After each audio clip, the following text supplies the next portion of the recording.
Tricia, how are you? I'm great, CB. How are you? I'm awesome. So I'm so excited to interview you for our Miko TV, which is for master level executive coaches and corporate stakeholders to hear from experts in the leadership and coaching space. And I'm especially happy because you own your own organization. You are a CEO and president, and it's a female-owned organization that's been around for eons. And I'm always so excited to support female-owned organizations. So, thanks, CB. That's a good place for us to start. Thank you. So your organization is Management Research Group, aka MRG. That's correct. Tell us what you have created in our space.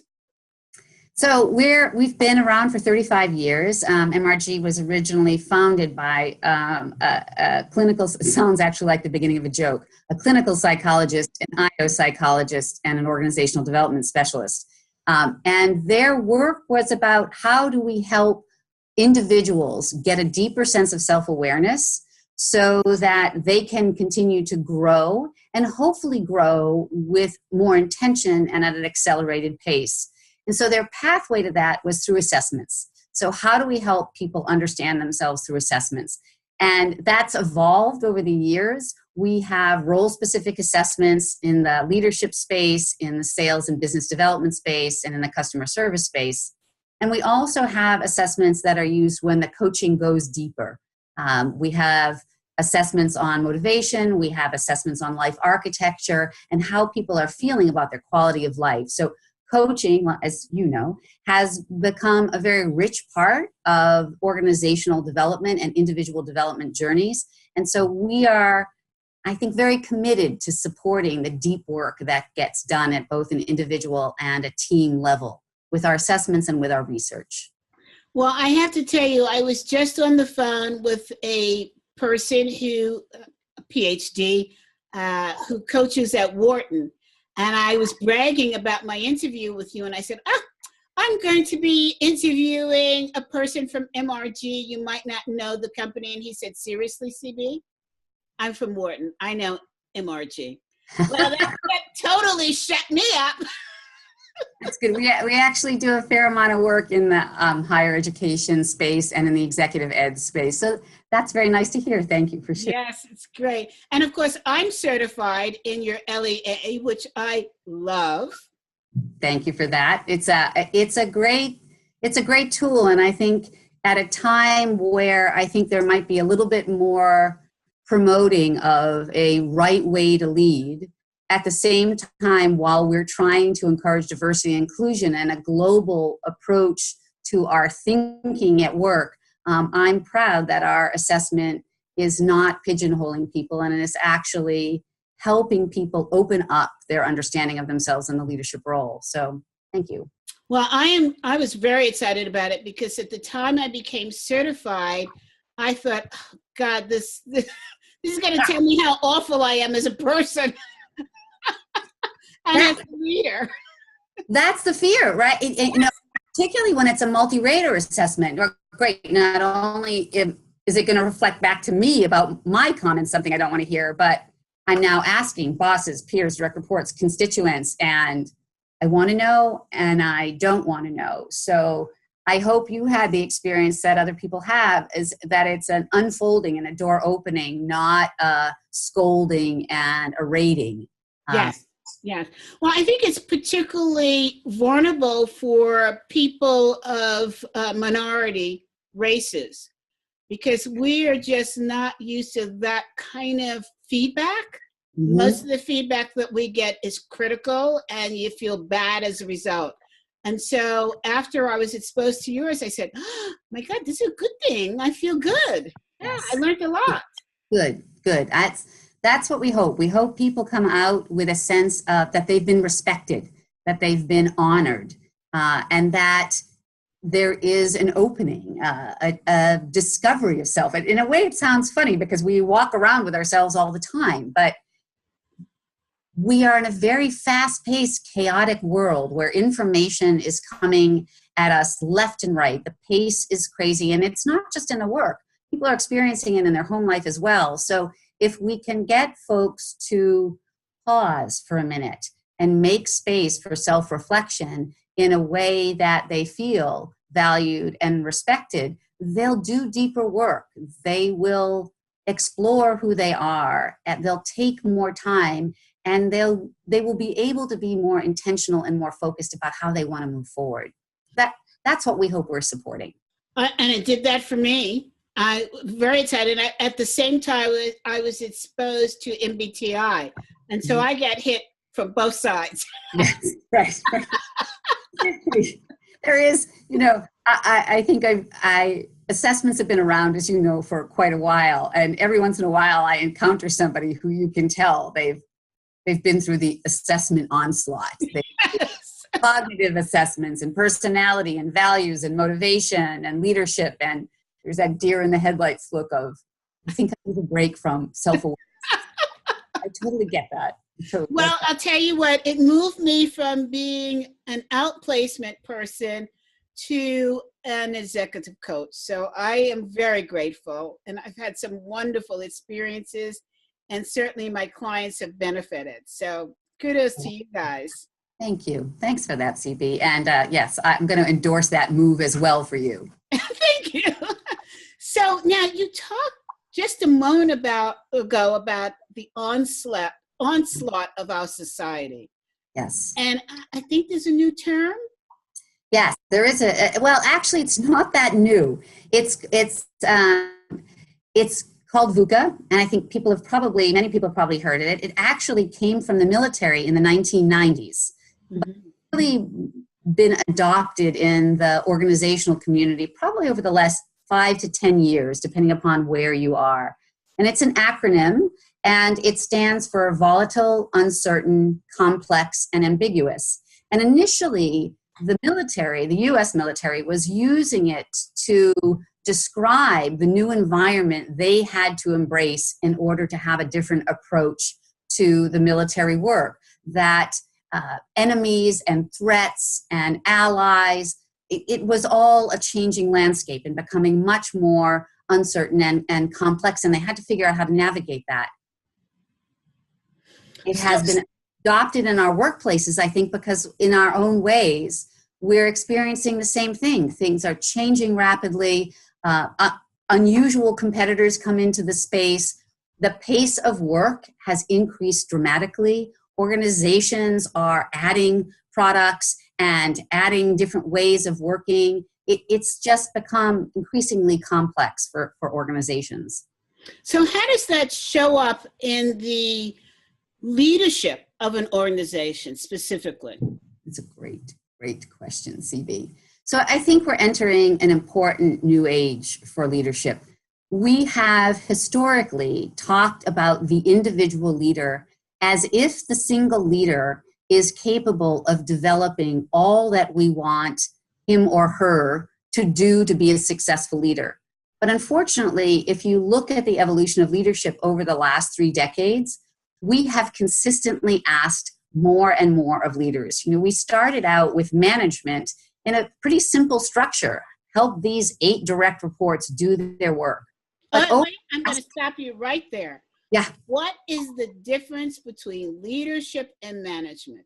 Okay, so that's a good question. We navigated that for about a decade between the late 80s and the late 90s. And I think there's variation in that. But the basic idea is that the management, they are, you can think of them as overlapping circles, that the management component is about mastering the execution of the work. So it is traditionally where we came from. It will be things like we used to do communication training and delegation training and feedback.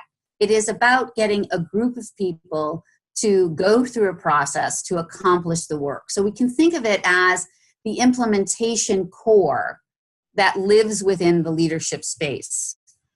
Leadership is expanded our understanding of what we want these individuals to do by saying, that's great, but we want you to be highly engaged cognitively. We want you to think strategically. We want you to expand your professional expertise. We want you to be innovative. That's been a big thing over the last 15 years.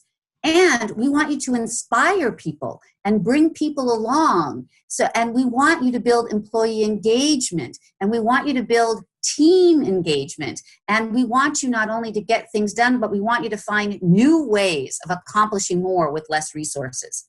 So you can think of management as the inner circle, get it done, and then leadership as a broad circle that sits around that, that is about engaging the minds and hearts of the people around you.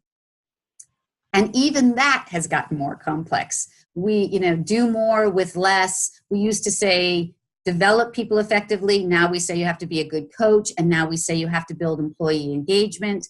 We used to say, get results done. You had specific goals. We have ratcheted up the goals, and we have taken away some of your resources. And oh, by the way, as organizations have flattened, we've increased the amount of individual contributor responsibility you have as part of your role. So your role has now been split in half. And we just keep adding. In all these decades, we have not taken anything away. And so I think the shift that we need to see in leadership, but we haven't seen it yet, CB, to your question, is we need to help leaders understand that no longer can they as an individual expect to master all of the competencies we are asking of leaders. And in fact, we need to help them learn how to pull in thinking partners, how to pull in collaborators, and how to be one for others, how to be a collaborator for somebody else, how to be a thinking partner for somebody else. We need to balance the idea of the individual leader with the collective leadership.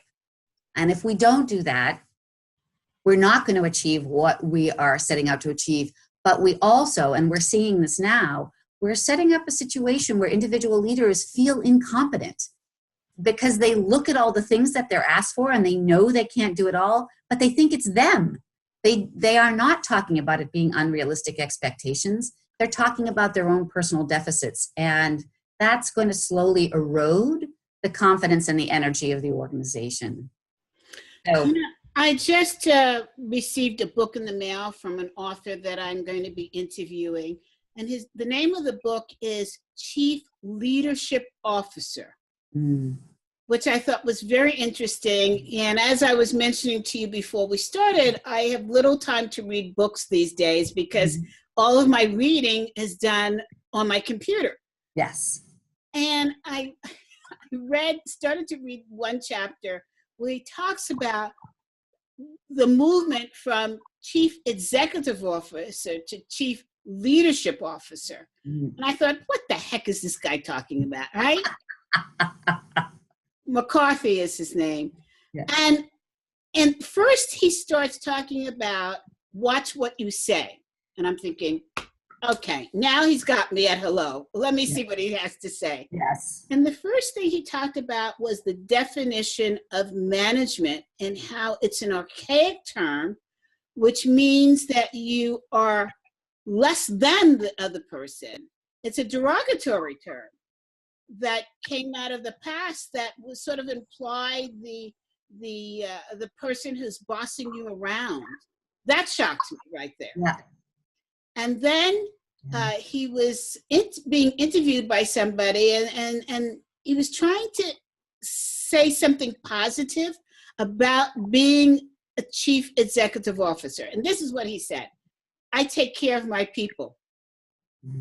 Well, the person who was interviewing him said, your people? Yeah. What does that mean? Yeah. And so the shift began between being a chief executive officer to a chief learning officer just by understanding, what do you mean by saying your people? Yes.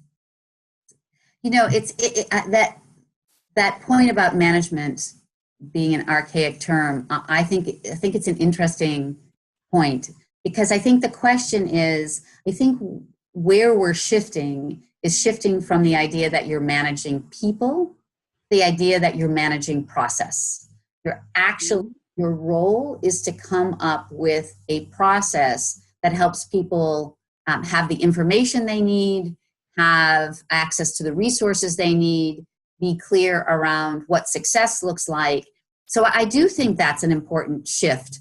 I don't have that same overall visceral reaction to management. when I think of it as it's a complex system, and so some managerial expertise around the process is valuable.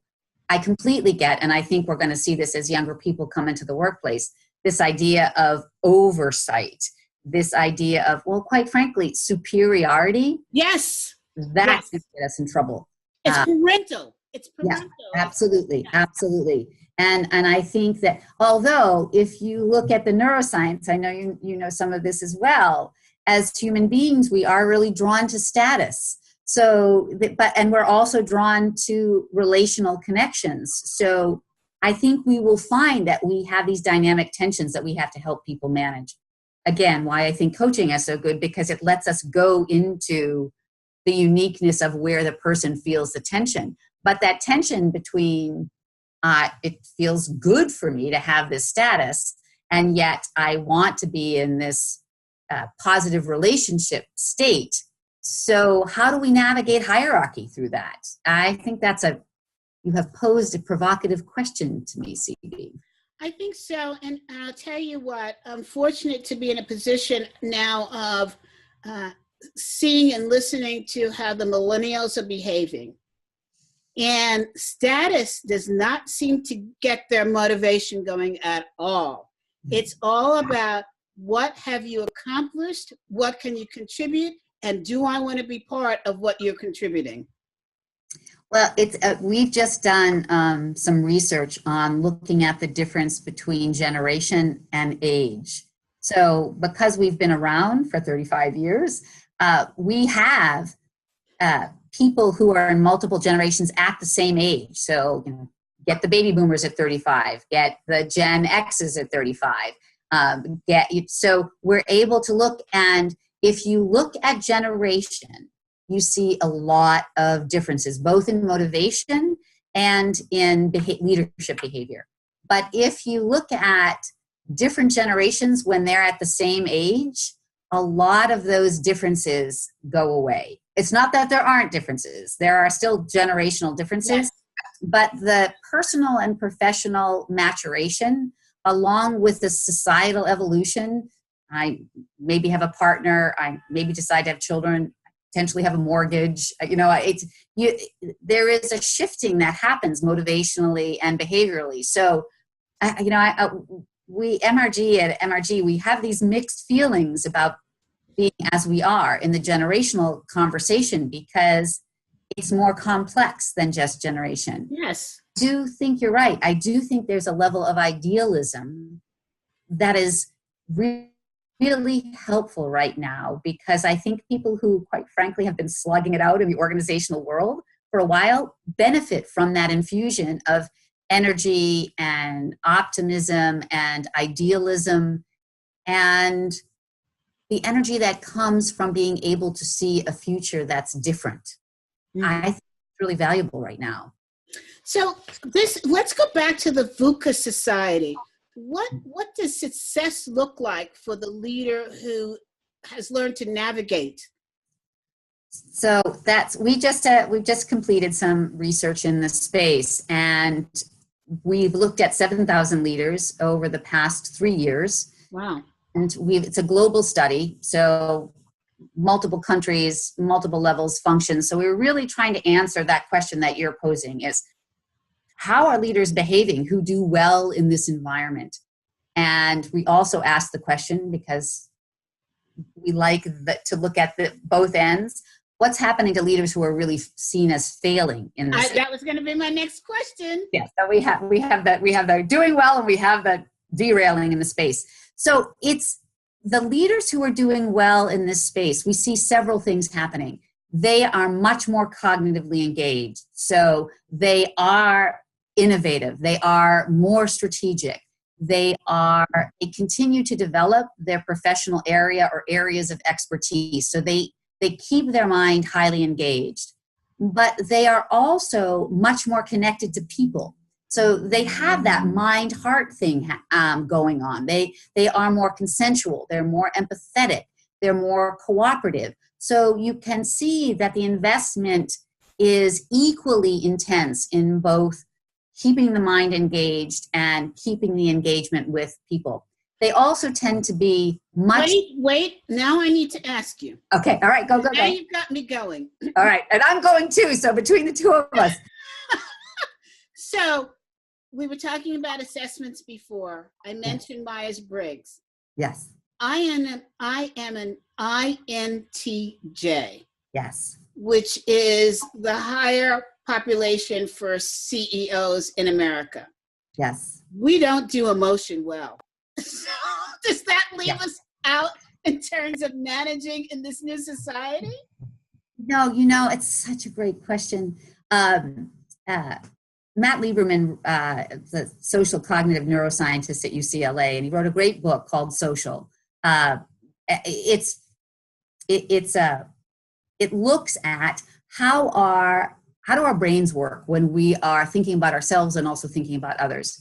He asked us to support him on some research, looking at leaders who were very relational focused, but not so results focused, and looking at leaders who were very results focused, but not so relationship focused. And then, of course, the Holy Grail, right? Looking at leaders who are both. And what we looked at about 61,000 leaders in Anglo countries, and it was really interesting findings. We found that leaders who were high on relational but not so high on getting results were seen as very competent in a lot of ways. You could see why organizations really wanted them. But the same for the flip side. The leaders who were very results focused but not very relational had a lot of competencies. You could see why organizations would want them.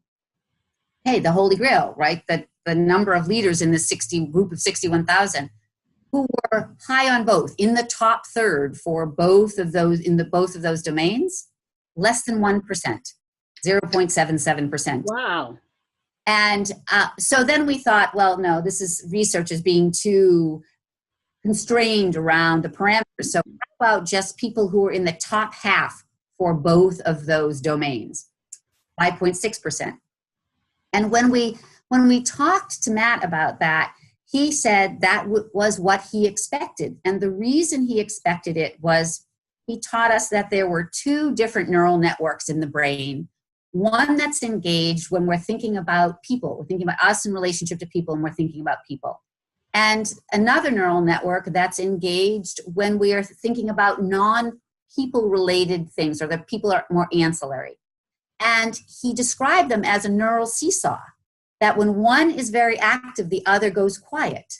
And so it works like this. And he said most people, we don't know if it's nature or nurture, and it will probably, like everything else, it's some combination, have a preference to use one neural network more frequently than the other. Mm-hmm.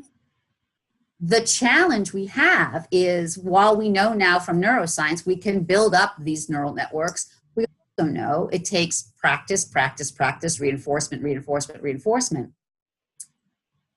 We need to be helping people understand the stretch that we're actually asking people to do by developing, in this case, within the body of their less dominant neural network.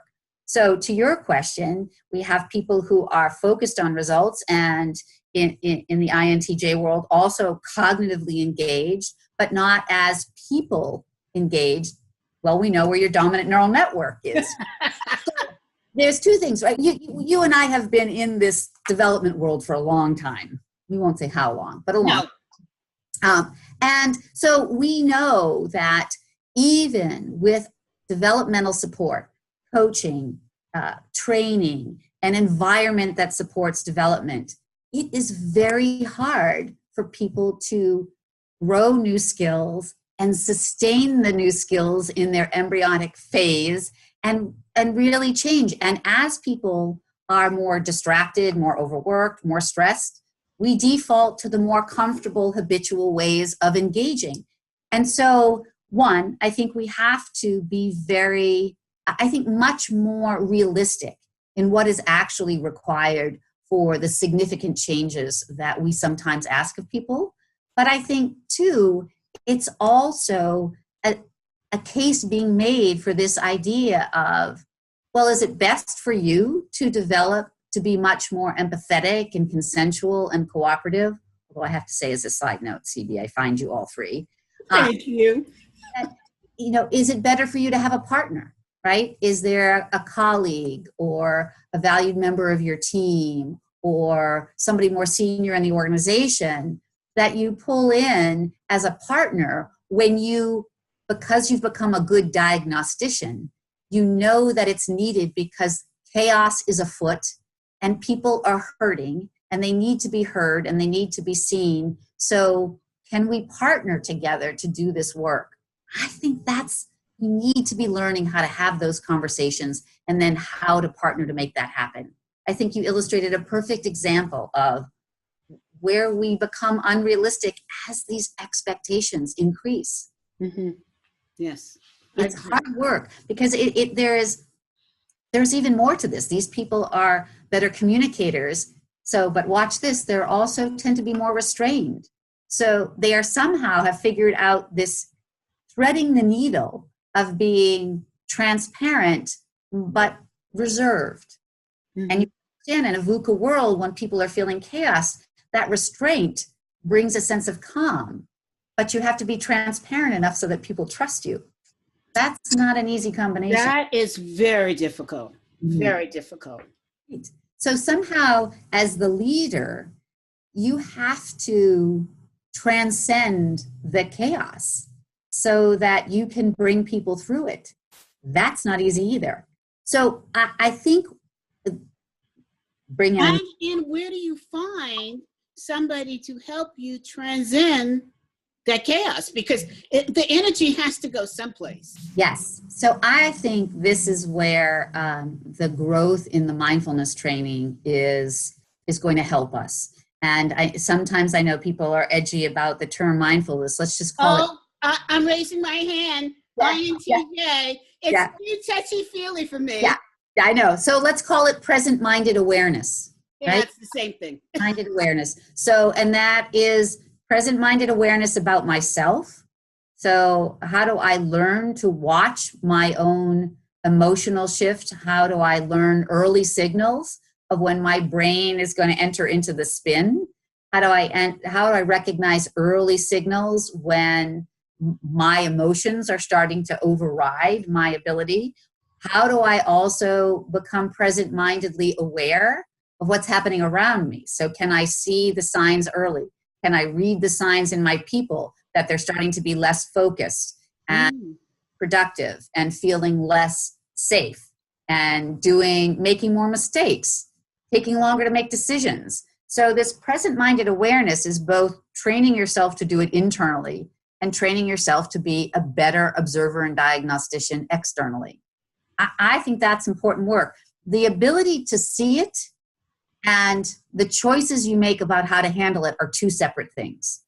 So I don't think anybody who wants to really grow as a leader gets to opt out of being a better observer and diagnostician of self and others.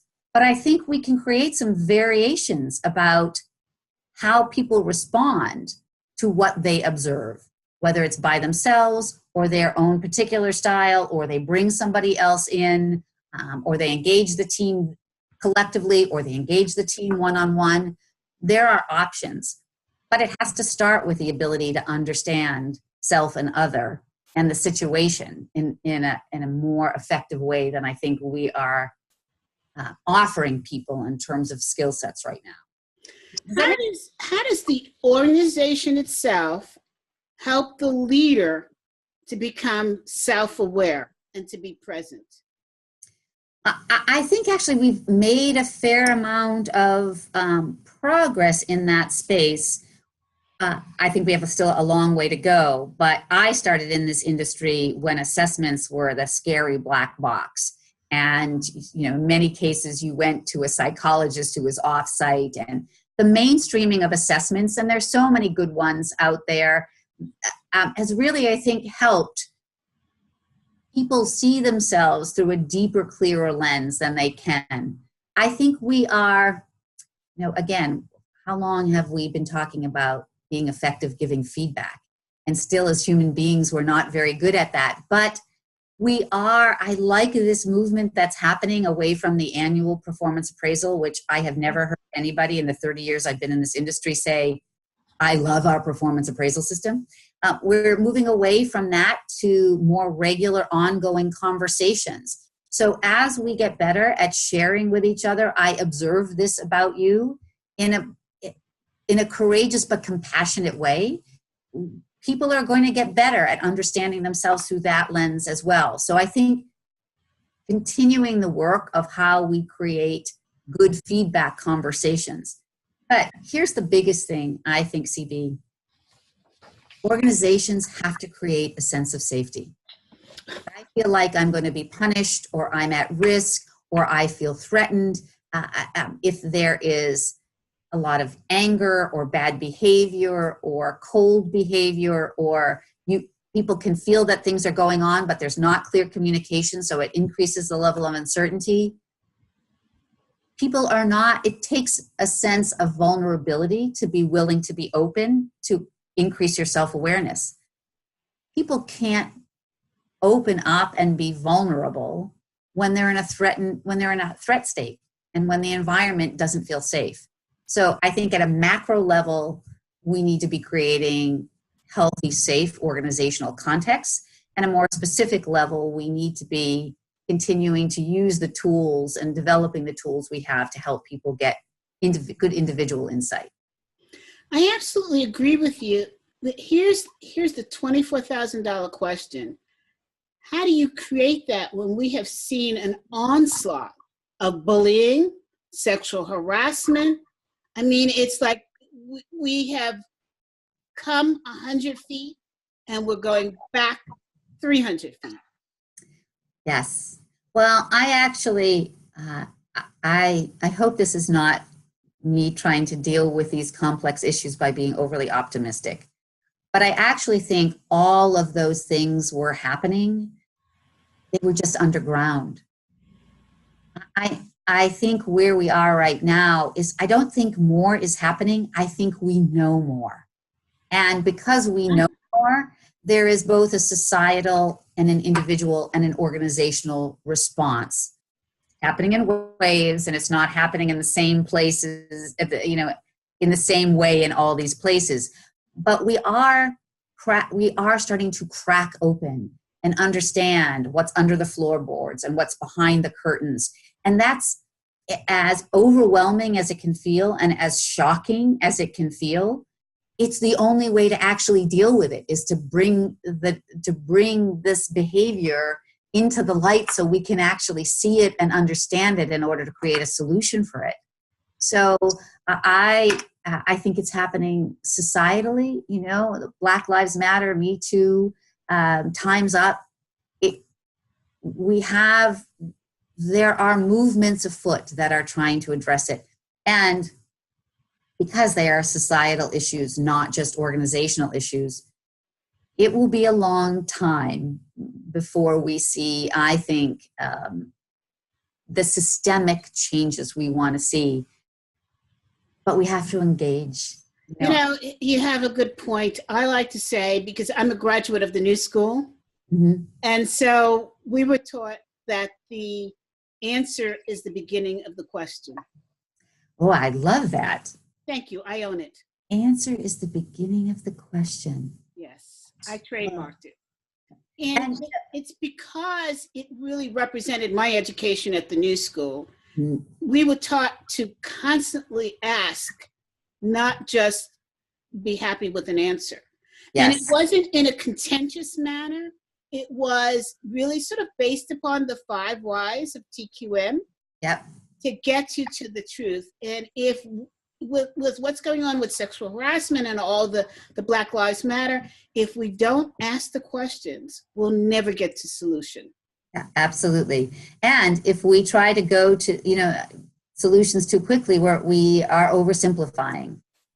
And that's, I think, the biggest risk I'm seeing in organizations is, conceptually, I think people understand the complexity of organizational life, the complexity of trying to be a successful professional, the complexity of trying to be a successful leader. However, we're nodding to that complexity conceptually, but our solutions are still event-based. Yes. We go very quickly to solution. We want the silver bullet. So, of course, in our industry, there's the next book, the next movement, the next thing that's going to answer all of our ills, and the miracle will occur. And that's really not the way it's going to happen. We have to be strong enough and committed enough to stick with the discovery process, and then to understand that the work of an organizational life is an organizational lifetime long work. The work of an individual leader, leadership development is a career-long commitment to your development.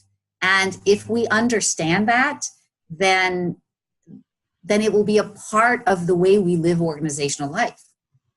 We're not there yet. You're so on target.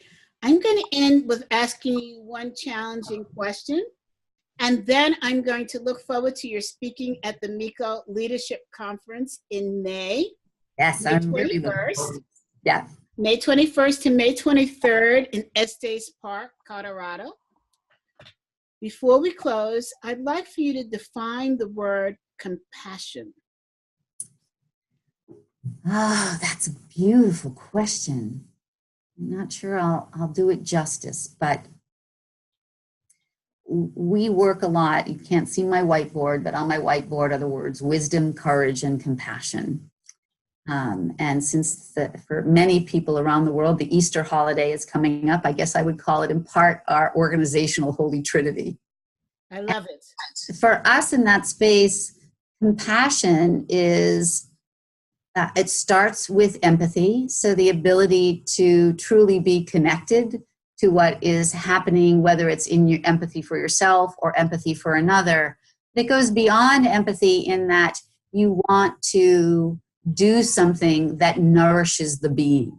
Right? You want to take action. You want to enact something that improves or honors or respects or nourishes. So I think it starts with the ability to put yourself in the other person's shoes and relinquish the judgment. And the completion of that experience is, and how do I serve you? And we ask that of ourselves, and we ask that when we are in connection with each other. I think that is so important. And I think, this series is to help stakeholders in developing their leaders. And I think that the things that we've discussed today certainly gives them a foothold into that path. Thank you so much. CB, my pleasure. I'm really looking forward to seeing you in Colorado. I'm very much looking forward to participating in the conference. So, thank you, Tricia. Bye for now. Bye for now, CB.